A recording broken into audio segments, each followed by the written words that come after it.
झगड़े का कारण क्या था? देखो, संसार में जब भी झगड़ा होगा दो प्रधान कारण होंगे। एक, मिसअंडरस्टैंडिंग। पहला कारण तो होगा मिसअंडरस्टैंडिंग।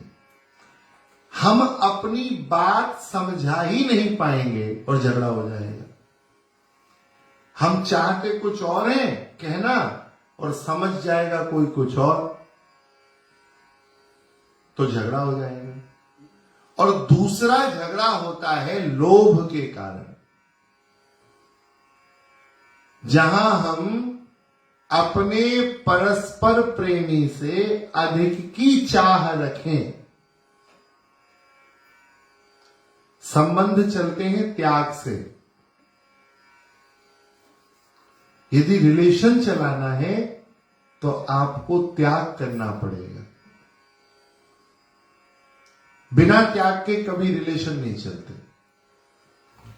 अच्छा, आप लोगों ने भारत में देखा है कि जो छोटे छोटे बच्चे होते हैं वो साइकिल के टायर को अकेले घुमाते हैं। देखा है कभी आपने ऐसा? देखा है? देखा है? सुरीनाम में किया।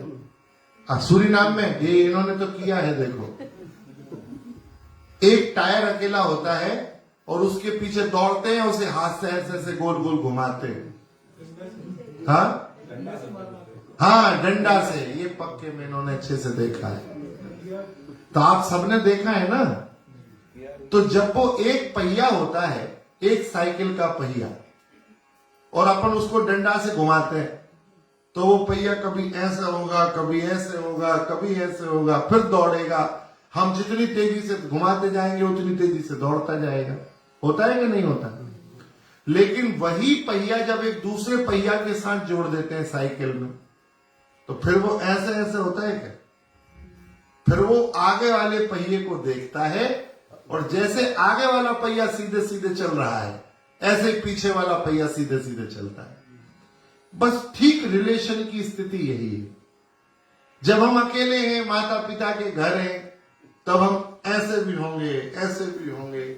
कभी 10 बजे सो के उठेंगे, कभी 2 बजे भी सो के उठेंगे, कभी खाएंगे, कभी छोड़ देंगे, कभी मन आएगा तो बोलेंगे, नहीं आएगा तो नहीं बोलेंगे।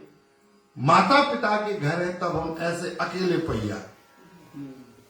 लेकिन जब विवाह हो जाता है तो हम साइकिल के एक दूसरे पहिया से जुड़ जाते हैं।